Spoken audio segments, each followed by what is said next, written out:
Hello and welcome to CS350 Online.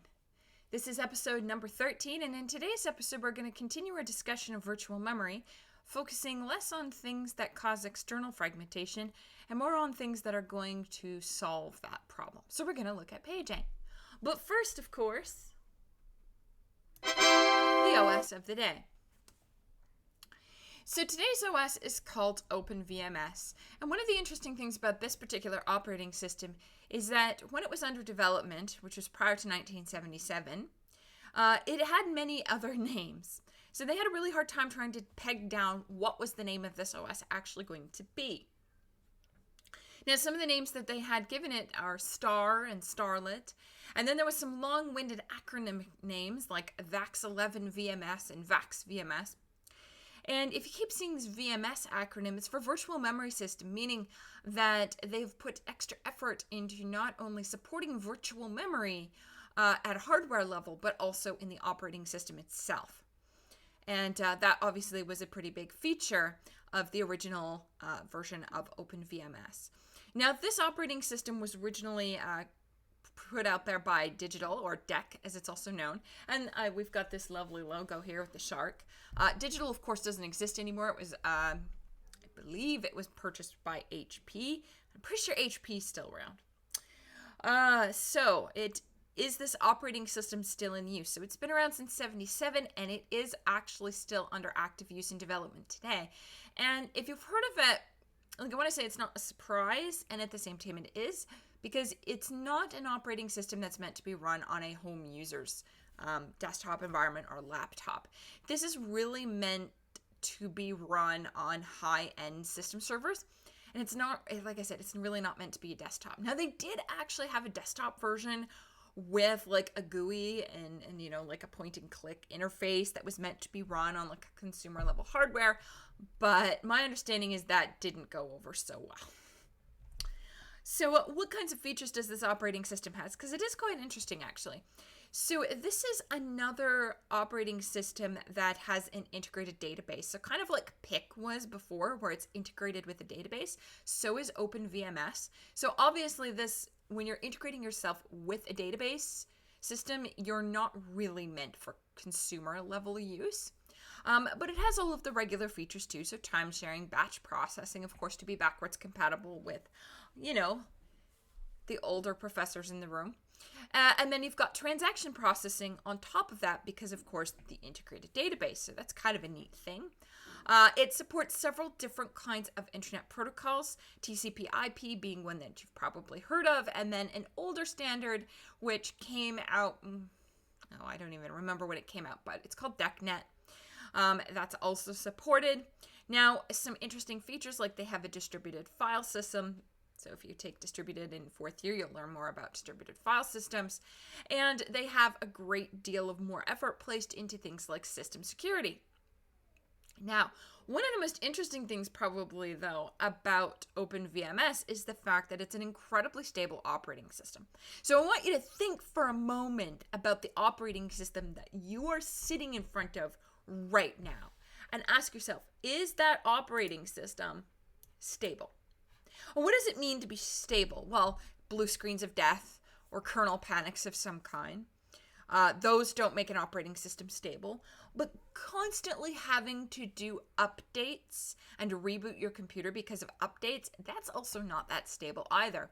Now, OpenVMS has had installs of servers or whatever that have run without a reset. That means without kernel panics, without updates requiring resets for over 10 years. Can you imagine installing a computer in your home? Like, I have my big research machine, which has been brought from the school since everybody's working from home these days, and I want to say I have to reset that thing maybe every few days, and it's running like, I don't know, Kubuntu or something. Okay. Can you imagine your computer, you turn it on 10 years ago and you haven't had to restart it and it hasn't kernel panicked in 10 years, but you use it every day? That's amazing. That's amazing. So this operating system here is really well known for its stability. So I think that's pretty cool. All right. So where did we leave off last day? So last day we were talking about dynamic relocation and segmentation as implementations of virtual memory. So first off, just a few things that I want to talk about with respect to virtual memory.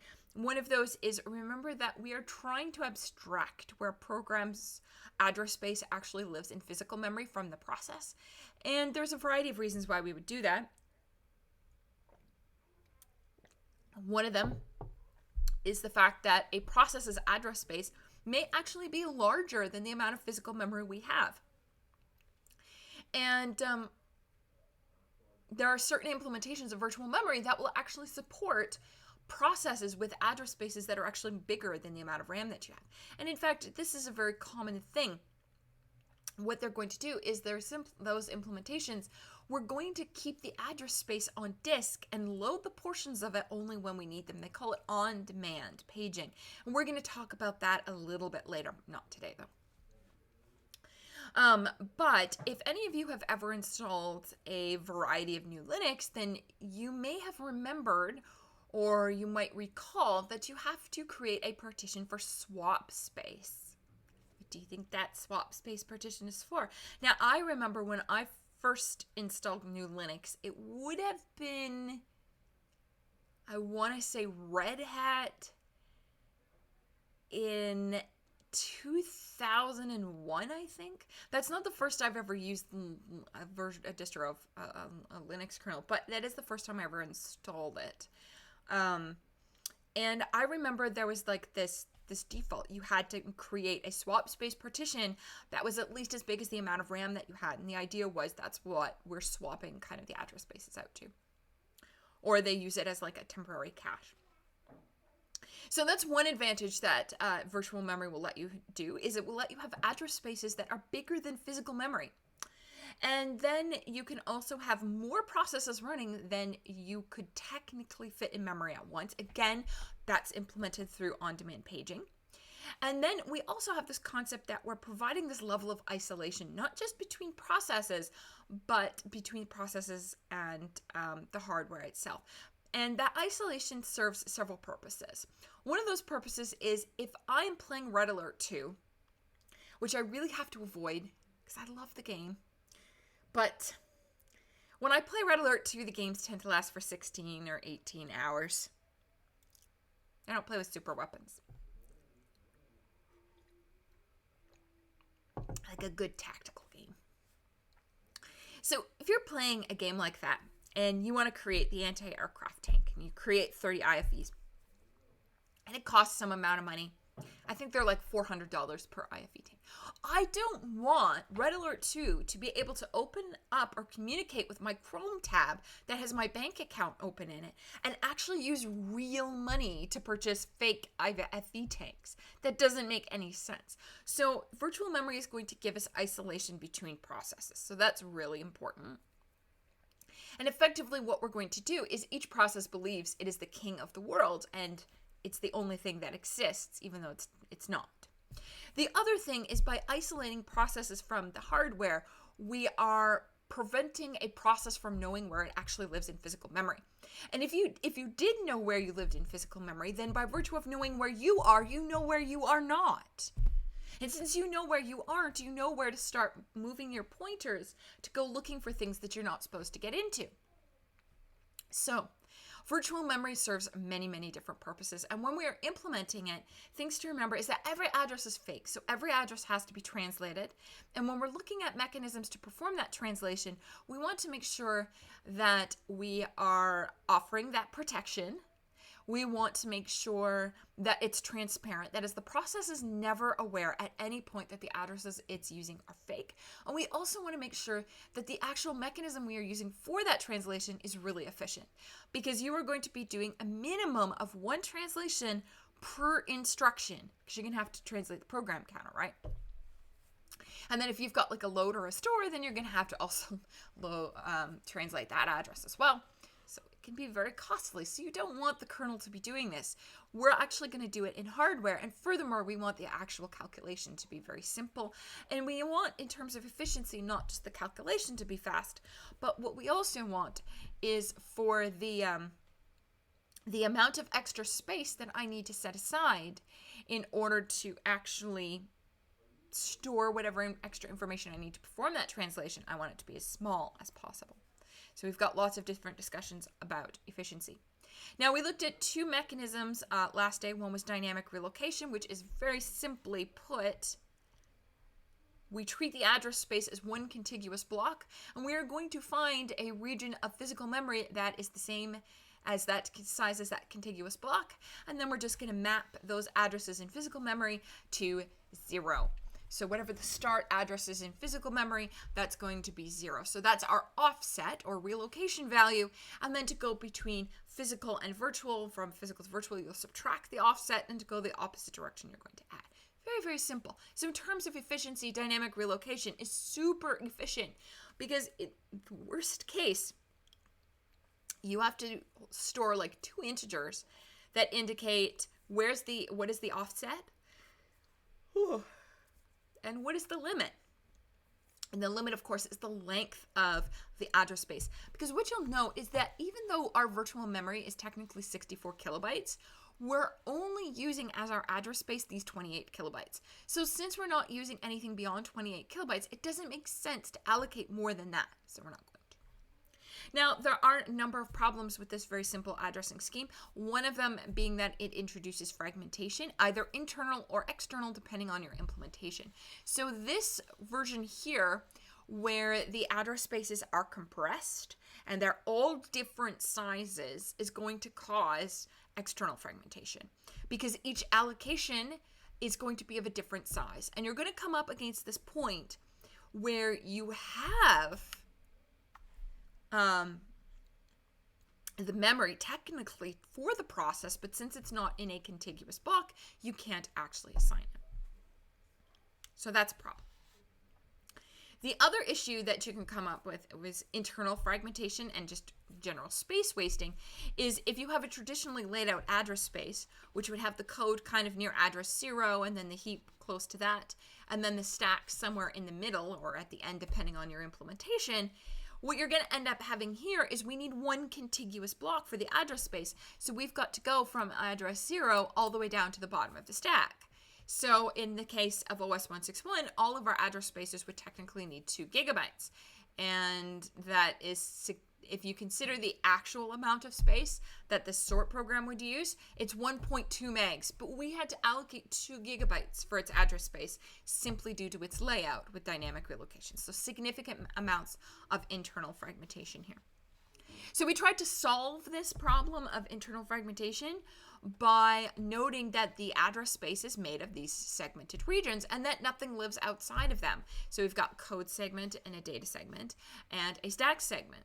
And what we're going to do is we're going to essentially do dynamic relocation, but on a segment basis. So we divide the address into 2 parts. The first part, which is the high order bits, are going to be the segment number, and the low part is going to be the address within the segment. So now each region has to be a little bit smaller because you're removing the number of bits you have to address each individual segment, but it's not usually a big deal.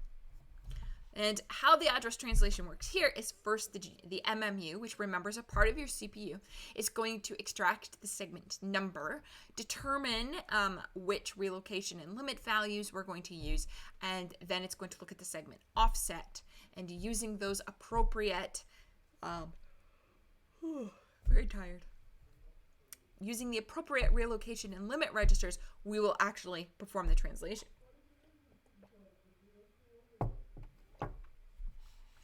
All right. So we won't spend much time on that. We did, at the end of last class, look at this example here, and we translated the addresses for process A. And I hope that you take a few moments and try to translate the addresses for process B on your own.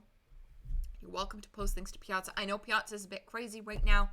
I am trying to get it under all the questions asked we've had a bit of a family situation over the weekend, which has delayed my ability to answer Piazza posts in a timely fashion. My apologies.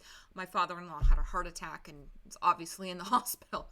I will get to your Piazza posts, so please just be patient. So yes, if you do want to know if your answers for process B are correct, please do post to Piazza and I will let you know there. Now, there was, as I mentioned in the last class, another way that we could do the MMU for segmentation. In fact, there are a few different ways that you could do it, and one of the more common ways to do it is to do the segment table approach. And it's interesting to point out the segment table approach because it's very related to the MMU that we're about to go to next. And that is that our MMU actually only has two registers, one for the segment the length, the total number of segments that we actually have, and the other register is actually used as a pointer to a table in RAM that actually contains the relocation and limit values. So our MMU actually only has two registers. The translation happens the same, but now we have to look up the relocation and limit values for each process. And we're going to be doing something very similar very shortly for paging as well. Now, the advantage, of course, of this over the previous method where we had per segment registers on the MMU, and there are many. First off, this MMU is smaller because it has less registers. Registers take up physical space, so it's probably a cheaper MMU. Another advantage is even though there is a theoretical maximum for how many segments the MMU will support, you can actually use fewer.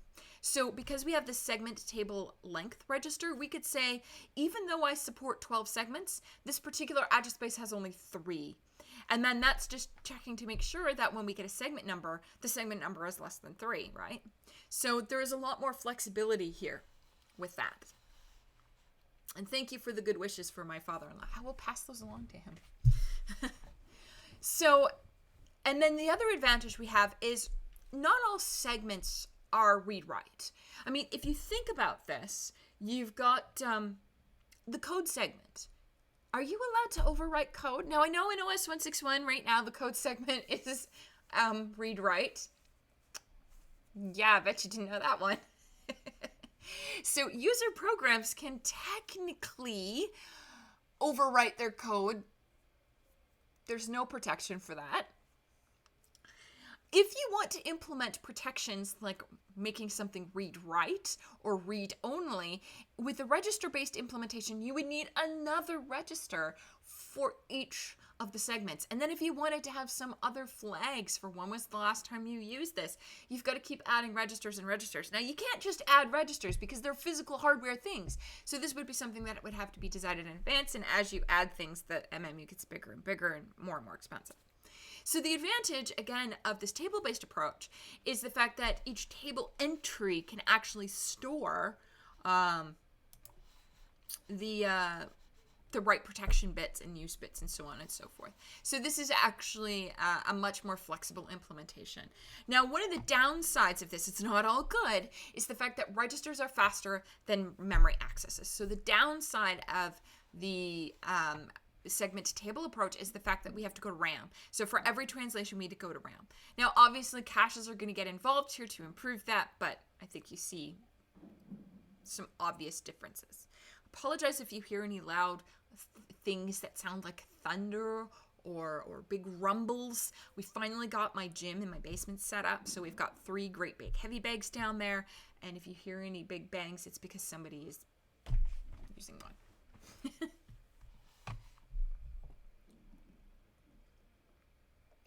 All right. So, even though segmentation seems like a really great idea, and this idea has actually been around since like the late 50s, and it's even been used in operating systems up through the 90s. It is fairly reasonable. I believe it was Windows 3.1 actually used segmentation. There are still problems with it. And one of the problems is while we have no internal fragmentation, we're only actually allocating the memory we actually need, we still suffer from external fragmentation because each of the segments has a completely different size. And so we're going to run into that problem where we have the memory, but because it's not contiguous, we can't actually allocate it. And running any kind of RAM-based defrag is not a fun thing because defrag is actually pretty slow because you've got to actually like move memory around. And I know in 241, which I taught eons ago, they teach you a method for, you divide memory in half and you only use half of it. And then when that memory becomes sufficiently full, you kind of sift it over to the other half so that you're defragging it as you shift. Well, that's expensive. Also, that just cut my RAM in half. So I don't want to do that. So it would be nice if we just had a virtual memory scheme that didn't have this problem. And that's where we're going to take this idea of segmentation and we're kind of going to expand upon it a little bit. So we divided right now our world into segments. This is the code segment, this is the data segment, this is the stack segment. And by the way, you want to know where the term segmentation fault came from? It actually came from this implementation of virtual memory. A segmentation fault is you accessing an address that's outside of your segments. That's what it means. See, these terms actually have meanings, right? You've heard of the term, there's a bug in the software or a bug in the computer. That wasn't just some random thought that somebody came up with. That term, bug in the computer or bug in the software, came from, and I don't remember the year or the computer, but there was an actual moth in the computer that had done damage to like the vacuum tubes. Random fact. All right, so segmentation fault, that actually comes from the segment idea. So what we want to do is, we've got this problem. So we like the fact that we're only ever allocating the memory that we need for each segment, but we don't like the fact that each allocation is a different size. So what we've got to do is we want to keep the, we want to make sure that every allocation we do is the same size. So that's what we're going to do next. And yes, to the reply on someone on Twitch here, I think Grace Hopper was involved with that moth story. Fun question. So there used to be this show, and I don't even know if it's around anymore. It was called like Who Wants to Be a Millionaire? And I distinctly remember, and it would have been in the 90s, that the $1 million question was that actually. I was like, damn, I could have won $1 million, right? All right, so what we're going to do is we want to make sure that every allocation is exactly the same size. So we are going to logically divide our physical memory into these equal-sized chunks that we're either going to call physical pages or frames. And the size really depends on your operating system, because the operating system is going to do the logical implementation of this. But I do want to tell you that the most commonly used page size or frame size is actually 4 kilobytes. 4 kilobytes is what OS 161 uses. 4 kilobytes is what most machines use. It's a very reasonable size. So if we take the amount of memory that we have, which is 256 kilobytes, and we divide that into 4 kilobyte pages, then we will have 64 frames of physical memory. And what the idea is we're going to do the same thing to the virtual memory. So just like we segmented our physical memory logically into these 4 kilobyte frames, I'm going to do the same thing to my virtual memory. So I've got my virtual memory here, and I've subdivided it logically into 4 kilobyte pages. Now, these address spaces you'll see are contiguous, 28 kilobytes used, and we know that that's not a realistic address space, but it doesn't matter. This works for any address space layout. And I can show you an example shortly. So I've logically divided physical memory into frames that were 4 kilobytes or some number of kilobytes in size, and I've logically divided my virtual memory into equal-sized pages. And then the idea is, instead of allocating the whole code segment as one contiguous chunk, I'm going to individually say, okay, the code segment is 7 pages. And so I will ask separately, not for 7 contiguous frames of physical memory, I will just ask for, give me any 7 frames. So what I'm doing is I'm actually going to take each page of virtual memory and map it to any frame of physical memory. And what this means is that every allocation of physical memory is exactly the same size. So now we have no external fragmentation. Now, if you're sitting there wondering, have we completely gotten rid of fragmentation? The answer is no. We definitely haven't gotten rid of all of the fragmentation problems. Because now we have internal fragmentation. We never allocate a partial page. So you don't, or at least our implementations, I'm not saying it can't be done, but we are not going to allocate partial pages in the operating system. And so what that means is that, let's suppose you have a process, and let's say that its code segment uses 1 kilobyte. Okay, so you have 1 kilobyte. That fits on 1 page, so the code segment needs a single page. And then you have to ask yourself, well, what about the other 3 kilobytes of unused space in that page? Well, maybe in the virtual memory that you see on this slide, that matters, that we wasted 3 kilobytes. But let's actually think about a modern computer system. Okay? If you've got 4 gigs of RAM or more, which pretty much everybody and their watch has more than that these days, then do you care that each process wastes 3 kilobytes of space? Like right now, if I have 250 processes open, and let's suppose that each of those processes' address spaces is wasting 3 kilobytes of space, or maybe it's 10 kilobytes of space because maybe it's wasting 3 kilobytes per segment or something. It doesn't matter. Let's suppose they're wasting 10 kilobytes apiece. Okay, 250 processes, each wastes 10 kilobytes. Okay, so that's what? Like a couple megs? 3 megs? I don't care. I just don't care. Is it even a meg? Who cares? I have gigs of RAM. I don't care about a meg or 2 of space being wasted. It's like saying infinity plus 1. The plus 1 means nothing. So even though we still have an internal fragmentation issue, it's not really a problem because the amount of space that we would be wasting isn't actually that much. And this actually comes down to choosing an appropriate page and frame size, because if you choose the page and frame size too small, we're going to run into another problem.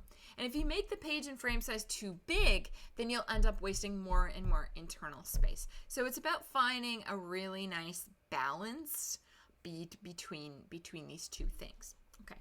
Now, obviously, translation is going to be a lot harder because each page is going to map to a completely different part of physical memory.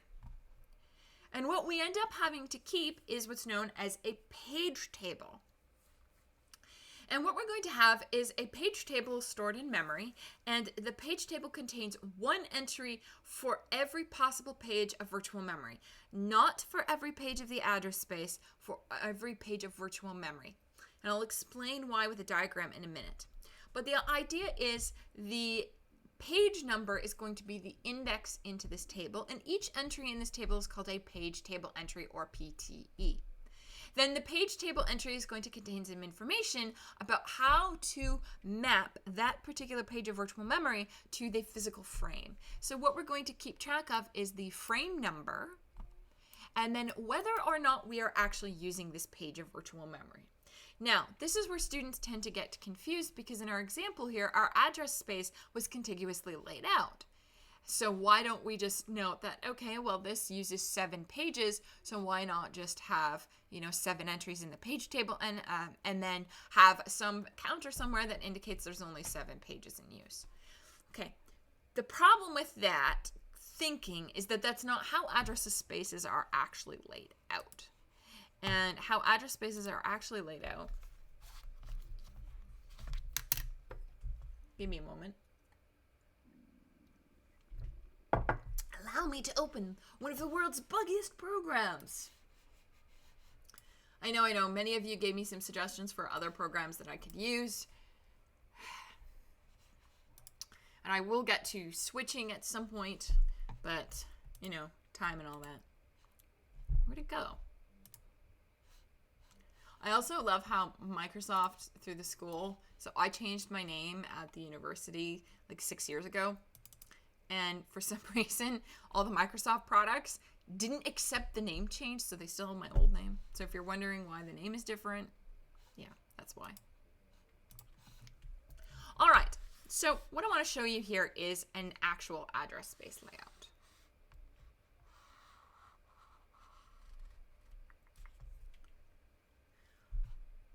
Oh, I am so sorry, everyone. I was on the wrong slide. My apologies. That's what happens when you don't get enough sleep. You forget to change the shot. Sorry. All right. So what we have in an actual address space is we have the code. And the code doesn't always live at address 0. In fact, the code doesn't live at address 0. We don't actually, like in a real address space layout, address 0 is usually reserved for null.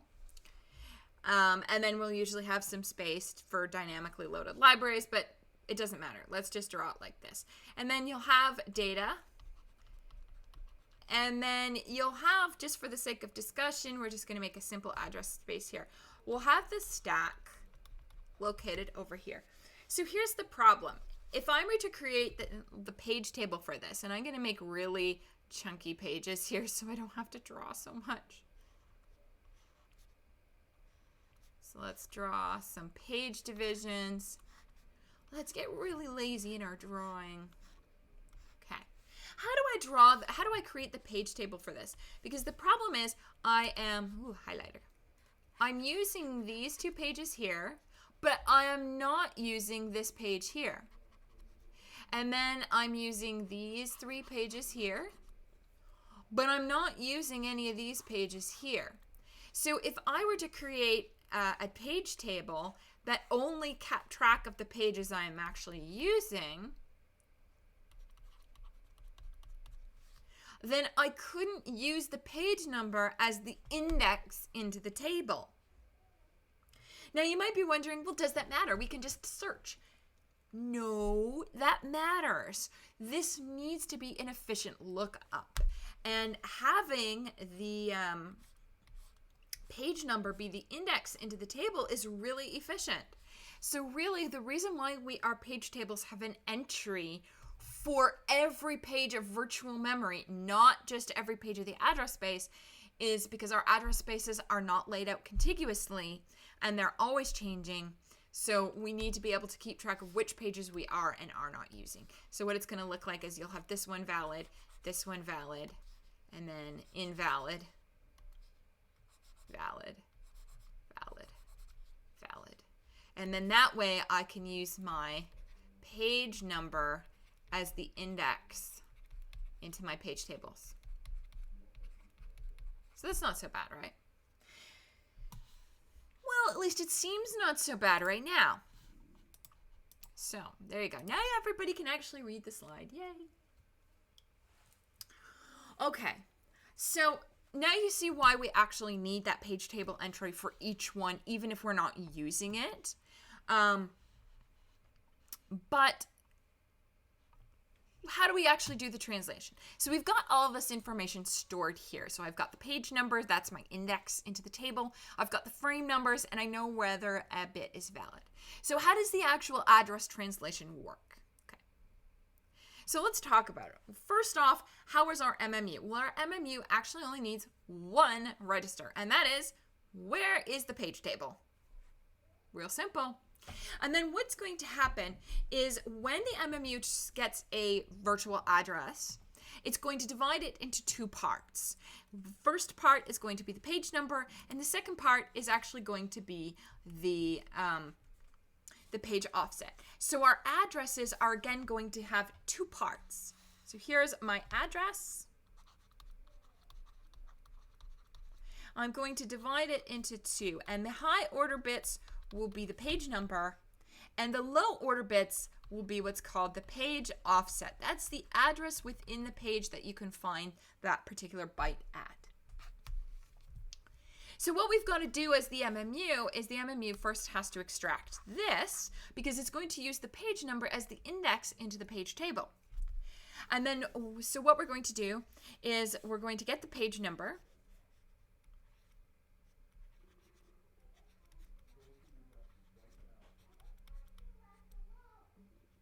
So we get the page number, and then we use that to index the page table. Okay, so that's going to get us the page table entry. Once we have the page table entry, first thing we're going to do is check the valid bit. And all of this was on that slide as well. But sometimes I just like to write stuff. So we check the valid bit. If it's invalid, that is, if the bit is 0, we're going to throw an exception. And we throw an exception because it means that we have an address that does not actually belong on a page that we are using. So we shouldn't be translating this. Otherwise, if the bit is valid, then we can actually do our translation. Such a good job, Microsoft. Such a good job. Okay. So if the bit is valid, we can translate. Okay. Now, how do we do that translation? Well, let's go back to the slide.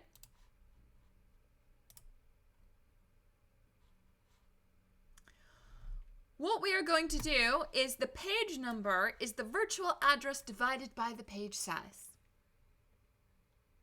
And the page offset, so once we've gotten the page number, so we've got the page number to do our PTE lookup, so we divide, and then to get the page offset, which is everything else, which is what we need for the translation, we have to do the offset is the virtual address modulo the page size. I don't know about you, but I don't want to do any modulos in hex without a calculator. Not that it matters, because it's like everything you're doing this term is like all your quizzes are open book. So if you have a calculator in front of you, I don't really care. But once upon a time, this course was in person and we did this on paper and you weren't allowed a calculator. So this was a bit of a pain, and I'm going to show you there's an easier way to do this. Anyways, so you've got your page number extracted, you've got your page offset, you've got your page table entry, and you know your page is valid. So how do you actually perform the translation? You take the frame number from the page table entry, you multiply it by the frame size, which is equal to the page size, and then you're going to add the offset. And you're done. You have your translated address. It's not too bad. Well, it is bad. So first off, something I want you to keep in the back of your mind is look at the size of these tables. Just keep thinking about the size of these tables, and keep thinking about the fact that we have to have a page table entry for every single page of the process, or every single page of the virtual memory. Okay. Now, before we go back and address why I want you to keep that in the back of your mind, let's see if there's an easier way that we can actually do this address translation that doesn't involve division and modulo on hex numbers. Because I don't know about you, but I don't want to do that, even with a calculator. So let's actually take a picture of what's going on here.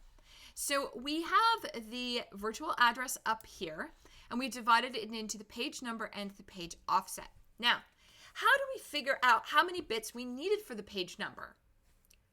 Well, it's actually pretty much the same thing that we needed to do to figure out the number of how many bits we needed for the segment number.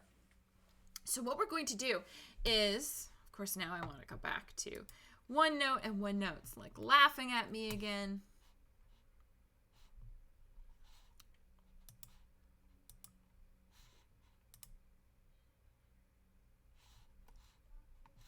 So in order to figure out the number of bits for the page number,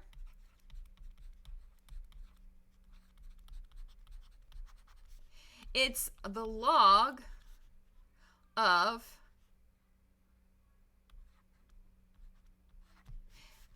two to the power of v, which is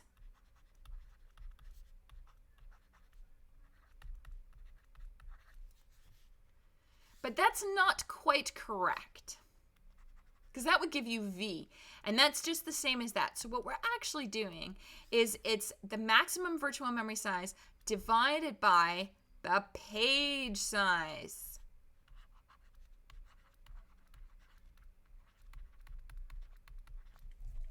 So if we have, for example, our virtual memory size in the slides is 2 to the power of 16, and our page size is 4 kilobytes, which something you should memorize is that 4 kilobytes is 2 to the power of 12. Then I do the log, and that's 2 to the 4, which means that I need 4 bits for my page number. Now, if this was some kind of like odd number, then you should realistically be taking the ceiling of that. So that's how we figure out how many bits we needed for the page number. So let's go back then to this visualization. So here you can see that we have the page number is 4 bits, and then for the page offset, we have 12 bits. Now, how do you know how many bits are for the page offset? It's the log of the page size. That's it. So now you know how many bits of the address are the page number and how many bits of the address are the offset. Okay. And you can picture it like this. So here's the interesting part. Okay. When we do the page table lookup, we are taking the page bits, which is this 0101, 4 bits, and we are going to use that to index our page table. When we take those bits from the page table, it's going to give us the frame number. Now, in this case, our frame number wasn't 4 bits, but 6 bits. Now, why is our frame number bigger than our page number? Well, because our virtual memory is bigger than our physical memory is bigger than our virtual memory. So we need more bits to index the physical memory than we need to index the virtual memory. And that's totally fine. They don't have to be the same. So our frame numbers are 6 bits. Now, we know that the frame number and the page number always occupy the upper order bits. So we use our page number in the page table to look up the frame number, and then we drop it into the highest 6 bits of our answer. That's what multiplying the frame number by the page size actually does, is it's taking those 6 bits and it's pushing them into the highest order positions. And then adding the page offset, all you're doing is taking those 12 bits here that were the page offset and dropping them down. That's it. That's equivalent to adding the offset. So the multiplication of the frame number by the frame size is taking the frame number and putting it into the highest order bits, and then the adding of the offset is just dropping the offset bits down. So there is an easier way to both extract things like the page number and page offset if you know how many bits they need, and also a slightly easier way to actually perform the final translation. And that is just by drawing it out. So then, let's take a moment and actually try to do some address translations here. Do them together. It'll be fun or something.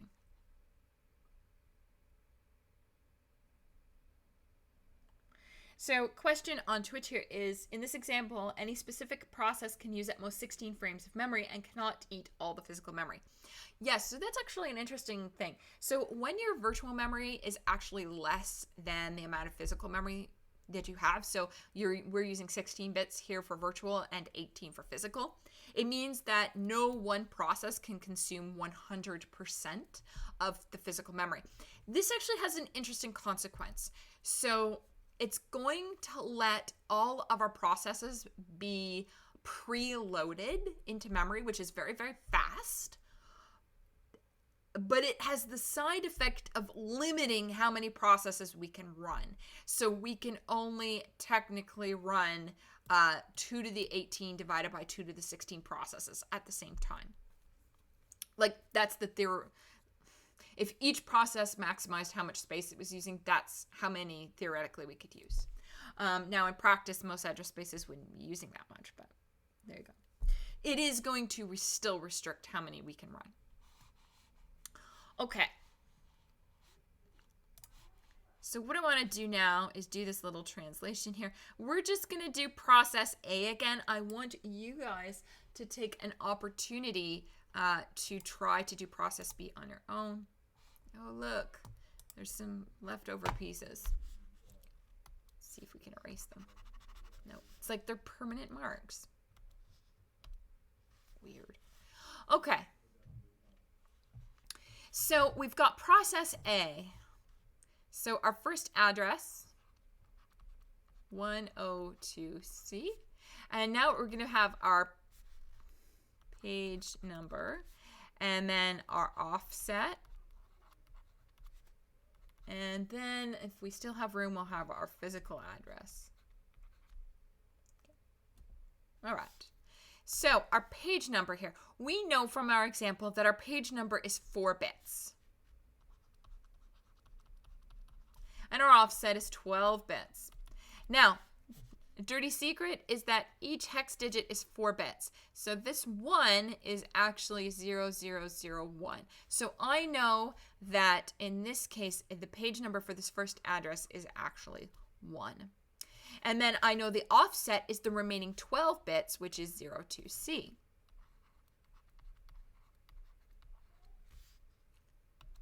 So what I'm going to do is I'm going to look up page 1 in page A's or process A's page table, and I see that the valid bit is 1 here.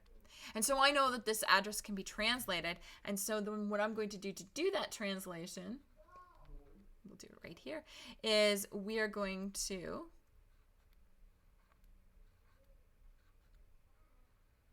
like that. That's not too bad. We combine the two together. I'm taking the frame number and I'm pushing it to the highest 6 bits, and then I'm taking my offset and just adding it down. So it's not too bad at all. All right, so let's look at the next one. So the next one, we've only got 3 to do, is 0x9800. So we're going to look at our page number here, and our page number is, of course, page 9, and our offset is 800. Now, when I look up page 9 in this table, because of the way the address space for this process was laid out, I am, yes, that's 2602C. What I notice is that the entry for 9 is actually an invalid page. So my answer for this one is actually exception.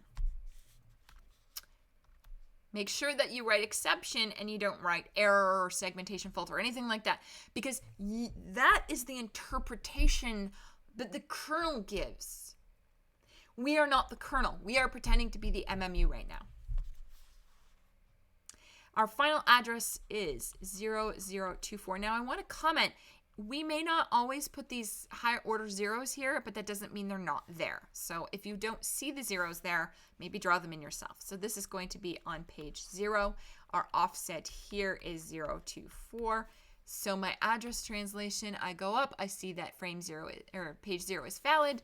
So I'm going to get 0F024. There you go.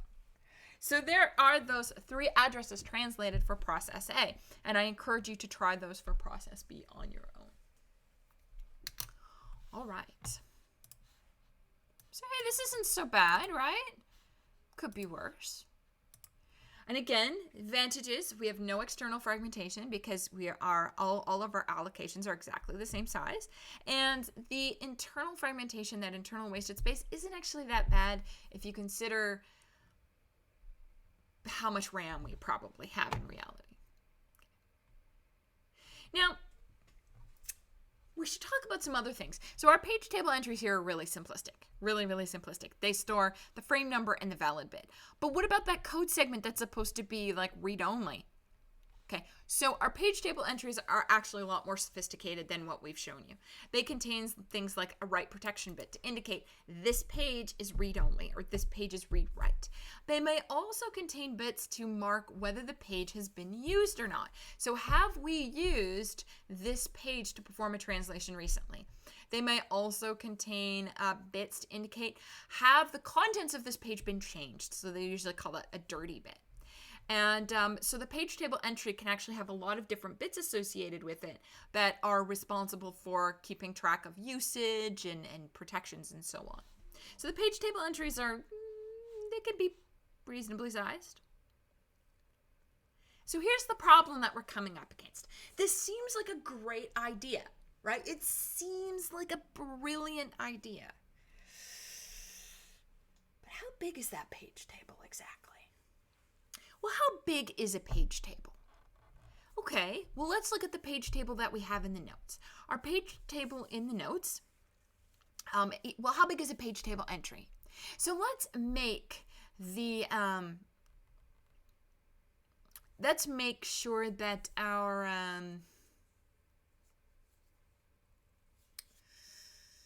we use 32 bits for a page table entry. If you actually look at our page tables here, 32 bits per entry is actually very reasonable. So we use 32 bits for a page table entry. Okay. Then the amount of space that we need for our page table is, so the page table size is the total number of pages, not of the address space, of virtual memory. Remember that, because that's going to bite you at some point. Multiplied by the size of the page table entry, which means that the size of these page tables here is 64 bytes. 64 bytes. Yeah, it seems pretty tiny, right? I can deal with 64 bytes. It's very reasonable.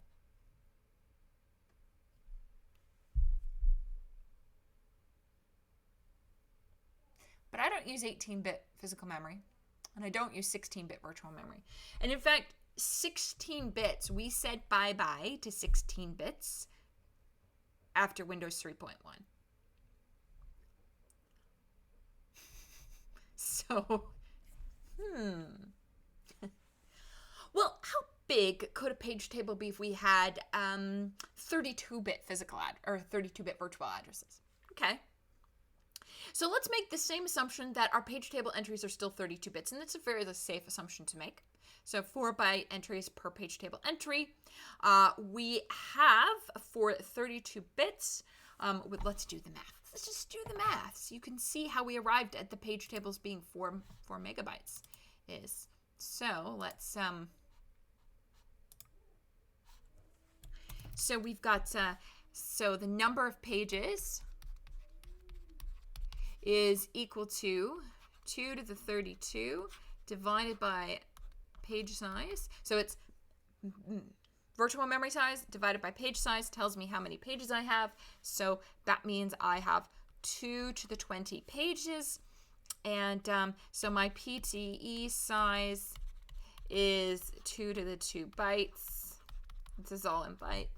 And so that means my PT size is 2 to the 2 times 2 to the 20, which is 2 to the 22, which is 4 megabytes. Okay, it's not bad. That's reasonable, right? 4 megabyte page tables. Okay, I can deal with that. I can deal with that. Because even if I had like if I had 32 bits, I probably am not running like more than 200 processes, but let's say I was running 200 processes and each process used 4 megs. Well, I suppose that's 800 megs of RAM that it would use. So that's not great, but we don't have that many processes typically in a 32-bit system. Okay. Here's the problem. We don't use 32 bits. Our virtual memories right now use 48 bits, and my understanding is the Linux kernel actually supports 57-bit virtual memory now. So, if we do the math for 48 bits, we end up with a page table for each process being 2 to the power of 38 bytes. That's 256 gigabytes per page table. And every page table is that size. So each process in your computer takes 256 gigabytes just for its page table. I don't have that much RAM. You don't have that much RAM. Maybe that big supercomputer they put in the basement of MC has that much RAM. But I don't got that much. I can't even run one process because I can't even keep this page table in memory. We have a problem. I mean, we have a lot of problems here. Number one, we have a page table that's absolutely ginormous. But number two, if my program is Hello World, which has like 1 kilobyte of actually used space in there, why is my address space 1 kilobyte and the page table to perform the translation 256 gigabytes? That's kind of stupid. So the problem is that this single level table does not scale. So how do we fix it? Well, I'm going to skip that one. We like what the page table did. We don't like its size. So what we want to do is reduce the size of the page table. And you can actually reduce the size of the page table in a pretty easy way if you combine segmentation with paging. The idea is that you use segmentation, and then each segment has its own page table. And so since each segment has its own page table, the page tables only contain valid entries. So the page tables are exactly the size they need to be. That's one way to do it. And many operating systems have used that. Actually, that strategy has definitely been used. One of the problems with using that particular strategy is that you are restricting the size of some of the segments. So what we want to do instead is organize our page table and organize it into a tree and hierarchy. And the way to think about this is to think about it in terms of, let's think about it in terms of when you were a kid and you were downloading files on your computer. So, when I was a kid, you couldn't download anything because the fastest download speed I think I ever saw, I had dial-up, right? And I had like a 33.6 modem, was like 2 kilobytes. 2 kilobytes. Like you wanted to download like an MP3 off of like Napster, which you probably don't remember, but it would take like a week. It's ridiculous. But okay, suppose you were downloading files at like some kind of regular rate. Okay, and you're downloading them. As a kid, you don't think about organization. So you just download them and they all go on your desktop or into the download folder. And so you end up with this folder that has everything in it, like 1 billion files. And by the way, I have seen people, it's the craziest thing to see, but it's a desktop that actually like scrolls for like 4 pages because they've put so many icons on it. Don't do that. But let's suppose you've got this directory with every file in it. That's kind of like a single level page table. Here is everything I have in this one place. It's not easy to find anything. So how do we fix the problem? Well, we organize it by adding directories. So maybe the easiest way to organize our directory is to say, okay, I'm going to create a folder for each letter of the alphabet, and I'm going to put files in the folder according to what their first letter of their file name is. So all the files that start with A go into the A folder. All the files that start with B go into the B folder. But let me ask you this. If you have no files on your computer that start with the letter R, why would you make a directory for R? And then inside of directory for R, since you have no files, you don't need to make files that's a directory for files that start with RA and RB and RC. So that entire part of the tree, you don't even need to make it. We're going to do the same thing with the page table. We're going to subdivide it into a bunch of levels. And we are only going to create the sublevels if there are pages that are valid below. So if there are no valid entries in the page table, the subtable, then don't make it. Don't bother. It's a waste of space. So this is kind of what it looks like. We have this level 1. And everything except the nth level, so the bottom, the leaves of the tree, are going to contain not the frame number, but the address of the next level tree. So what you've got here is the page number is mapping to the address of the next level of the page table. And then the address here maps to the next level of the page table. And finally, in the leaves, you have the page number finally maps to the frame number. If the valid bit is 0 at a higher level, it means that there are no entries below it that are valid. So how that actually arises is, let's suppose you have this leaf table here and all of its valid bits were 0. Then why did you make this table? Why did you make it? It doesn't make sense that you've made this table because there's nothing valid in it. So what we're going to do is we're going to delete it. And then the pointer to that table will have its valid bit set to 0, and then the pointer will just be null. So we know that there are no valid addresses down that path. So that's how we're going to kind of organize this tree. So it's kind of an interesting thing. Now we're going to take a look at this using a 2-level tree and our example from before. So here we have the single level table, which is using, 64 bytes of space. You can see here that it has 16 entries.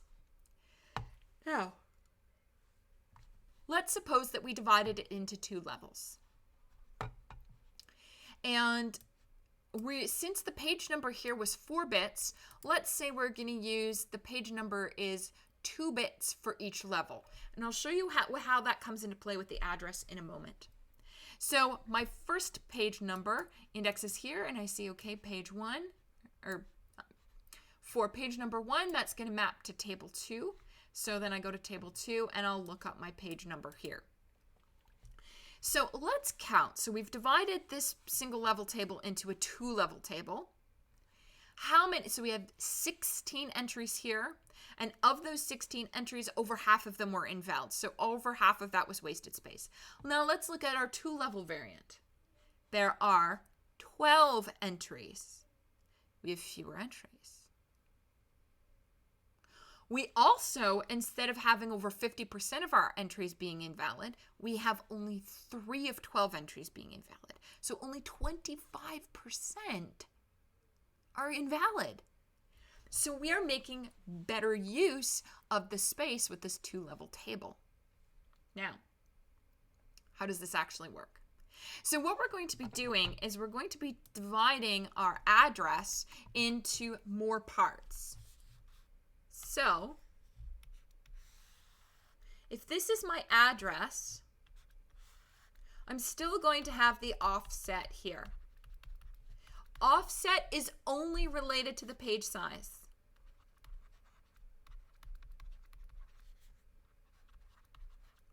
So it doesn't matter how many levels our tree has, the offset is always the same because it's only ever related to the page size. And then what we're going to do is all of these higher order bits are going to be page numbers. So this is P0, P1, P2, P3, and so on all the way to Pn. And what we're going to do is when we are trying to do a lookup, we extract this first. This is our 0th step. And that's going to give us the pointer to the PTE and then we're going to look up this page table. So it's this chain of lookups, extracting a page number, using that to look up the pointer to the next page table, and so on, until we get to here, where this finally gives us our frame. So looking at it on our example here, so drawing it out again, we're using 2 bits for each page number, and I haven't explained how you choose how many bits or how many levels yet. We'll do it in a few minutes. But for now, let's just suspend disbelief and assume that each page table needs 2 bits to index it. So we're going to start by looking up our level 1 page number. And that's going to give us a pointer to the level 2 page. And then we're going to use the level 2 page number to give us the frame number and then we just drop the frame number in and bring the offset in. So the actual translation is the same. Frame number times frame size plus offset. But getting the frame number takes a lot more effort because now we have to do this chain of extracting page numbers and doing page table lookups, checking for valid, and there's a lot more opportunities to throw exceptions here. So here's the algorithm. So again, you can see here we've divided our address into these n parts. And so what we're going to do is we index the page table using the first page number. That gives us the pointer to the second page table. But if that entry that we look up is not valid, then we just raise an exception. And then if it's not an exception, then it's a valid address. So then we're going to, or at least everything we know about the address so far seems to indicate it's valid. It may still be invalid. So then we're going to get our second level page table, and we'll pull down our pointer or our page number for the second table, and we'll just repeat this process. Repeat until we get to the last one where we get the frame number, and then we perform the address translation as normal. It's pretty cool, right? Okay, so maybe not that cool.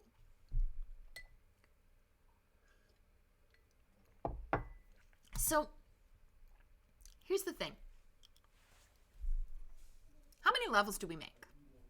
So you see the general idea. You can see how, from our example, a multi-level page table could be smaller than a single page table. You notice I said could be and not is? Because there are situations where the single level table will actually be smaller. Think about it. How many tables, if you draw a tree, okay, let's draw this. When would a single level table be smaller than the multi-level table? Well, let's suppose that you have a single level table that every page is valid. Every page is valid. Every page. If we drew the corresponding multi-level table, everything would also be valid.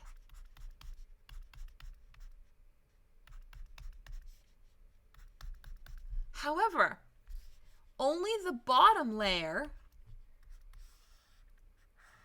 would contain the frames. And all of these upper layers that contain just pointers to the next page table would be extra information. So this here, if every bit is valid, this here is equal in size to that. And then all these other levels would be extra space that we need. So a multi-level table is not guaranteed to be smaller than the single level table. However, in practice, it is.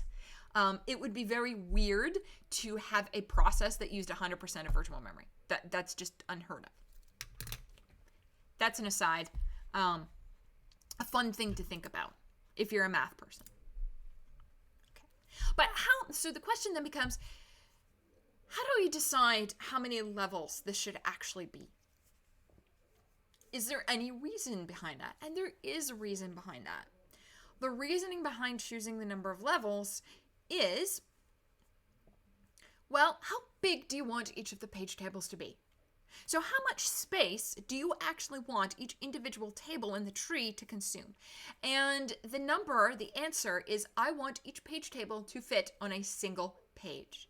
Now you might be wondering, that seems like a very arbitrary thing to choose that each table fits on a page and is no bigger than a page. So why did we choose that? Now, right now it's not going to make a terrible amount of sense to you, but it will later. When it comes to doing on-demand paging, we're going to be storing all of these pages, including the pages of the address or the page table and the actual address space on the disk. And that means we're going to be needing to load things from the disk on demand. And it just so happens that we tend to do disk reads and writes on a page level, which is going to, as we will see much later in the course, make things a little bit faster. So we want each page table to actually occupy a singular page. Okay. So is 2 levels then enough for today's world? Well, as you can see here, we have this little example. Even if we're using 40 bits, we can do some quick math here, and we see that, well, if I have 40-bit virtual addresses, then I need 2 to the power of 28 pages of virtual memory for this, to actually store this. So that's how many entries I need in my page table. Now, if I'm making the restriction that I can only fit, each table has to fit onto an individual page, then I'm going to figure out how many page table entries I can fit on a page. I'll give you formulas in a minute. So then I notice, okay, so I can fit 2 to the power of 10 PTEs on a page.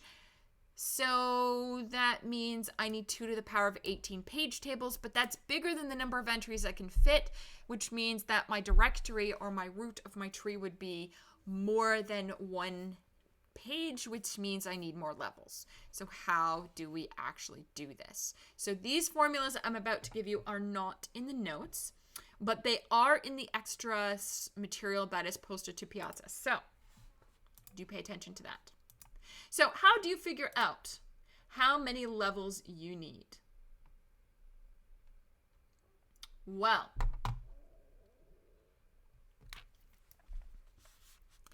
first we need to know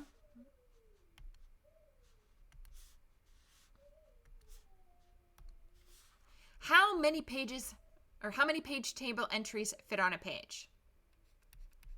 So number of PTEs on page. Well, that is going to be equal to the PTE size divided by the page size. So for an example here, let's suppose that we have 64-bit physical address and 48-bit virtual. Let's assume that our PTE size, which is always going to be given to you, is, let's do 2 to the 3. And then our page size we'll assume is 4 KB. So in this case, the number of PTEs I can fit on a page would be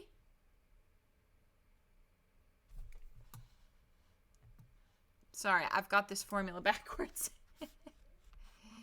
That would be a very small number. Page size divided by PTE size.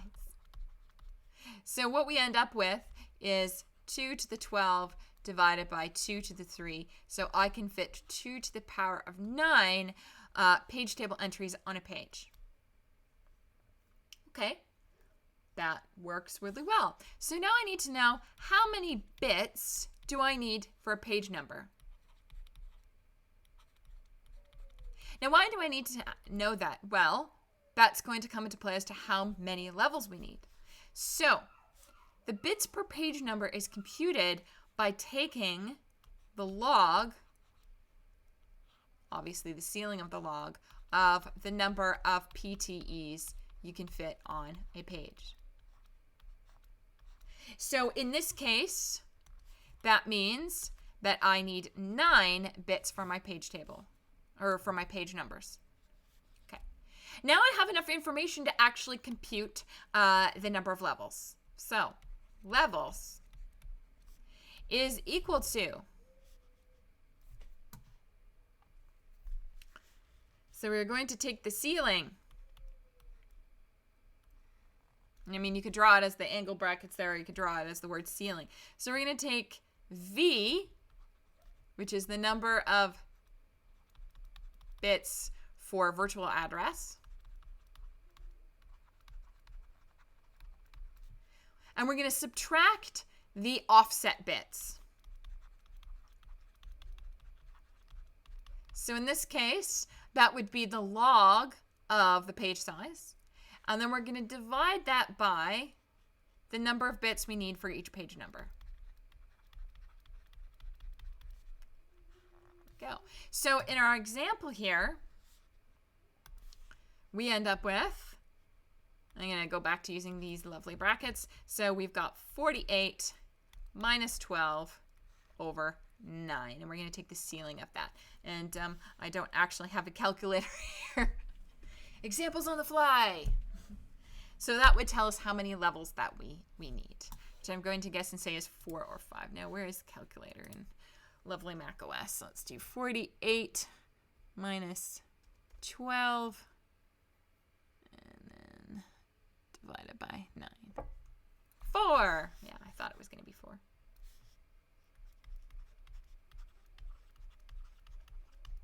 And if you want to think about this in a different way, the way that you're thinking about it is look at the address, the offset bits you can't change, and then what you're doing is you're taking chunks that are equal to the number of bits for the page num, and you're just taking them off, taking them off, taking them off until you reach the end. And then this chunk at the end may use less than or equal to number of bits for the page number. And there you go. So that is how you figure out how many levels you're going to need for your multi-level page tree or page table, and how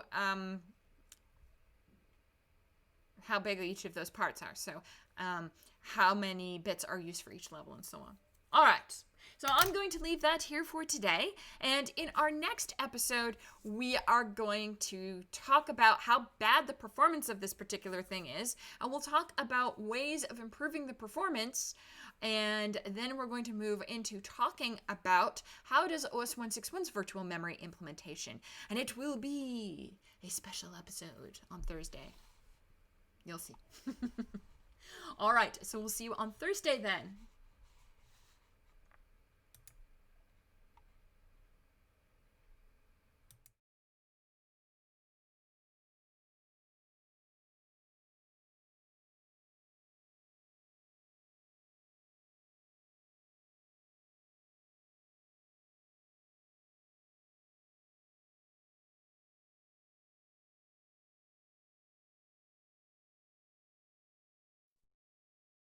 Introducing new Microsoft Windows XP! How much do you want this totally new Windows?